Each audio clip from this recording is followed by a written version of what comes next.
"Dad, what are you doing here?"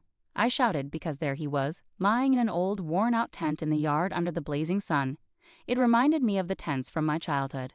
"Ah, don't worry about it. It's the usual thing," Dad replied weakly, leaving me speechless. Since he hurt his leg, he's been living with my brother and his wife. Whenever I called, my brother said Dad was fine, and his wife would laugh and say she was taking good care of him. They told me I couldn't talk to Dad because he wasn't good with technology and had made new friends at the hospital, so he was enjoying life. But seeing Dad lying there looking so weak, I realized my brother and his wife were lying. Dad slowly raised his hand and pointed toward a direction. "I saw my home. I'm single and my parents' house is in the city, but I moved to the countryside to work at a resort hotel, chasing my dream. My parents had a car accident 2 years ago. Only Mom died, but Dad injured his leg and got really depressed after losing her. They were always together and known as a loving couple in the neighborhood. Dad liked staying home, but he would travel because Mom loved it. On the way back from one of their trips, they had the accident, and only Dad survived. Why did I survive instead of her? Dad would say, feeling guilty every day. His injury made him stay indoors even more. Since I was working, I couldn't take care of him as much as I wanted. Seeing him so sad made me feel terrible, but luckily I have a brother who is 7 years older than me. My brother Anthony and his wife, Mia, live close to our parents' home and would check on us sometimes. Dad's gotten a lot weaker, hasn't he? I said. They were a loving couple after all. It's understandable. We live nearby, so Emma, don't worry and focus on your work, Anthony replied. Thank you, I said, feeling grateful. Lately I've been affected by the recession and my income has dropped a lot. I need to start saving soon. How about you, Emma? Anthony asked with a sigh. I'm actually doing pretty well. Thanks to tourists coming back, I've been really busy lately. Unlike my brother, the overtime pay has helped a lot, so I haven't been struggling financially. In fact, I've had a raise and think I'm earning more than most of my peers. However, not having private time has been tough. This was the first time my brother had talked about his financial situation. He said they've had to cut back on food expenses and are barely getting by each day. He hasn't bought clothes in over a year, and they haven't gone on any trips either. They wanted children, but with their current situation, it's not possible. I was worried they were really struggling. Then, during a conversation at his house, Anthony mentioned, Dad's leg has gotten much worse, and he needs more support. We're thinking about living together so we can take care of him. Mia added, we were thinking it would save us money, and we could take care of Dad at the same time. I appreciate it. Let me know if there's anything I can do to help, I said gratefully. Thank you, Emma. Good luck with your work, Maya replied warmly. So to save money and look after Dad, my brother and his wife decided to move in with him. Dad and my brother didn't have the best relationship to start with. When Anthony was a student, he used to come home late, and Dad would often scold him. Over time, they drifted apart, and after Anthony finished college, he rarely visited.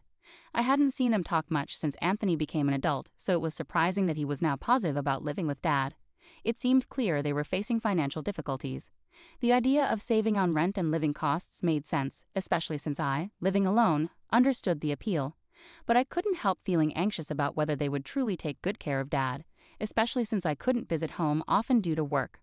I regularly called Anthony instead. Hey Anthony, how's Dad doing? He's been smiling more these days. I feel bad leaving all the caregiving to you. It must be tough. It's been 3 months now, and we've adjusted to living together. At first, I was worried, but it seemed my brother and his wife were committed to taking care of Dad, so I could focus on my work without worries. Several years passed, and after summer vacation ended, I decided to visit my hometown for the first time in a while. I called Anthony beforehand to let them know I was coming. Hey Anthony, it's been a while. Oh, it has been. How are you? Think you'll be able to come home this year? Anthony asked cheerfully.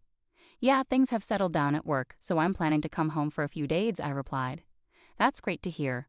Travel safely, he said. Thanks. Please let Dad and Mia know I'm coming, I said before hanging up. I tried calling Dad too, but couldn't reach him. I let Anthony know and finally headed home for the first time in years. It was the longest I had been away since Mom passed away. I used to worry about Dad and tried to visit during holidays, but I hadn't been able to in a long time. Knowing Anthony and Mia were there gave me some comfort. The city home felt much hotter than where I lived. As I arrived, sweating from the heat, I noticed an unfamiliar old tent in the front yard. Was there really a tent? I wondered aloud, puzzled by its presence. Curious yet apprehensive, I approached it and sensed someone inside. Hurriedly, I made my way in the family home. I'm back, I announced. Welcome back, Emma. You look pale. What's wrong? Mia exclaimed, noticing my expression. I think there's someone in the tent, I blurted out hastily to Mia, who had just welcomed me home. Her response caught me off guard. Oh, that's Dad, Maya replied calmly. What? Dad is in that tent on such a hot day? I exclaimed, rushing to check inside. There I found Dad lying down, looking like he had collapsed. Mia, I'm calling an ambulance. Dad seems exhausted, I said urgently. No need to call an ambulance, Mia insisted firmly. It's Dad's choice to live in the garden. There's nothing to worry about, she added, sounding resolute. Dad looked fatigued on such a hot day, yet he wants to live in the garden. The man who preferred being indoors even when Mom was healthy. Dad always said the best place in summer was a cool room and a warm one in winter. It didn't make sense for him to want to be outside in this heat. Something felt wrong. An uneasy feeling crept over me. I hurried to the tent where Dad was and spoke to him directly. Dad, what happened? Are you okay? I asked with concern. Emma, it's nothing. Just the usual. I'm fine, Dad replied weakly. Do you stay out here in this heat every day? Why don't you come inside? When I pressed him, Dad pointed slowly towards the main house. That used to be my room. Since I moved in with Anthony and Mia, I've been staying in a closet, Dad revealed, shocking me. In a closet? I thought they were taking good care of you, I said, feeling bewildered and concerned. Not once have they taken care of me properly. Their decision to live together was solely for their own savings, Dad revealed bitterly. I've told them countless times how much I hate staying in the closet because of my leg, Dad continued. Their response was to tell me if I didn't like it, I should live outside. That's why they'd left me out here in the garden with this old tent during this sweltering heat. Dad's words were a painful narrative I wished I could block out.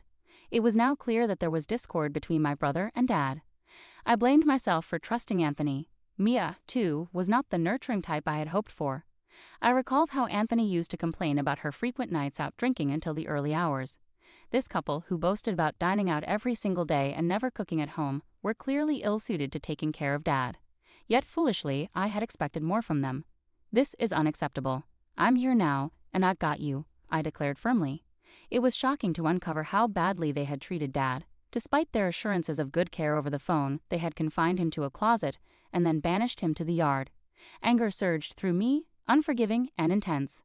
Ignoring Mia's protests, I dialed for an ambulance. There's no me for that. Please, don't make a scene. My brother's wife pleaded desperately, but I paid no heed. When the ambulance arrived, they took Dad to the hospital, and I accompanied him. Dad was on the brink of heat stroke, but thankfully it wasn't life-threatening. However, due to neglect in providing proper meals and maintaining hygiene, he needed hospitalization. Dad, rest now. Take your time to recover, I reassured him as he settled in. Then he replied, Emma, you're my lifesaver. I was ready to join your mom every day. He looked relieved. What are you saying? We need you here with us for much longer. Realizing Dad had been living each day as if it were his last, tears welled up in my eyes, but I kept a smile on my face for him. I returned to the family home to gather some things for Dad's hospital stay. Anthony, Mia, you need to explain yourselves about Dad. I confronted my brother and his wife, seething with anger about how Dad had been treated. We were just trying to push him away, hoping he'd leave on his own, Mia confessed casually. Yeah, surprisingly he was stubborn and wouldn't leave, Anthony said casually, almost as if it were a joke. It was clear they knew they had treated Dad cruelly. They chuckled as they recounted their attempts to push him away. Are you even hearing yourselves? Dad's life is at stake here. If anything had happened to him, you could have been held responsible, I exclaimed, unable to contain my disbelief and anger. You're exaggerating. We did give him food and checked on him once a day, Anthony replied dismissively, as if Dad was just some animal they were dealing with. He's in the hospital now because he wasn't properly cared for. Do you understand what you've done? It's outrageous to kick him out of his own home, I retorted, frustration evident in my voice. My brother and his wife showed no remorse and started making excuses for their actions. We didn't choose to live here. Financial struggles forced us to move in, but caregiving turned out to be much harder than we expected, Mia explained. That's why we considered placing him in a facility, but Dad strongly opposed leaving this house full of memories of Mom. He even tried to kick us out. They pleaded to me, casting themselves as victims. They struggled with caregiving and attempted to convince Dad to leave, but instead, they found themselves on the brink of being forced out. Having rent-free accommodation is crucial for us, so we couldn't let Dad kick us out, Anthony justified their actions. I never imagined my brother would stoop so low as to deliberately worsen Dad's care and quality of life just to secure the house for himself. Despite Dad and my brother not being close, I had trusted that as an adult in his mid-30s, he would manage Dad's care responsibly. It was terrifying to realize they had devised such a cruel strategy. Moreover, my brother confessed that by confining Dad to the closet or forcing him into the yard when I visited, they were trying to manipulate Dad into choosing to live with me instead. Living in the countryside is better for his health anyway, so we were planning to send him to live with you, my brother admitted. We thought he'd leave on his own before you got here, but he held on, Mia chuckled, as if reminiscing about a challenging game. Now that you're back, Dad will probably say he wants to live with you. Anthony laughed, casually dropping this bombshell. Then he said something outrageous. Now that Dad's in the hospital, this house belongs to us, so pack your things and leave. I was so appalled by his audacity that I was at a loss for words. To think he could say such a thing while living in someone else's house. I gathered Dad's belongings and went back to the hospital. Dad, I heard about what happened from Anthony. It must have been tough, I said gently. Dad sighed, expressing his despair. Trying to drive them out of the house backfired on me. That house is a treasure filled with memories of your mom. I couldn't just hand it over to people like them. His enduring love for Mom still gave him strength, which was reassuring. Don't worry, Dad. We'll figure this out together. You're not alone in this, I reassured him, determined to make things right for him. Don't worry about the house. We'll figure something out. You might need to stay in a hospital for a bit longer, but would you like to live with me after you're discharged? I suggested. Dad's face lit up with relief. Thank you. If you're okay with it, I'd be happy to live together. After Dad agreed to live with me, I returned to my place. 2 months later, I started receiving a barrage of calls from Anthony. There are a bunch of unknown men in the house. What's going on? Anthony demanded furiously. Without replying, I handed the phone to someone else. The person who took over was our maternal grandfather.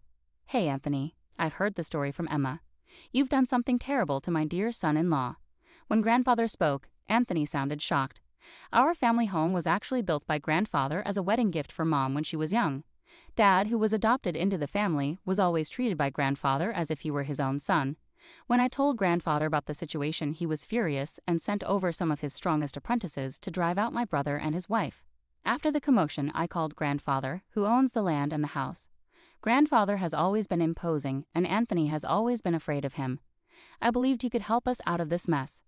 Anthony, all your stuff has been arranged to be sent to Mia's parents' house, grandfather said firmly.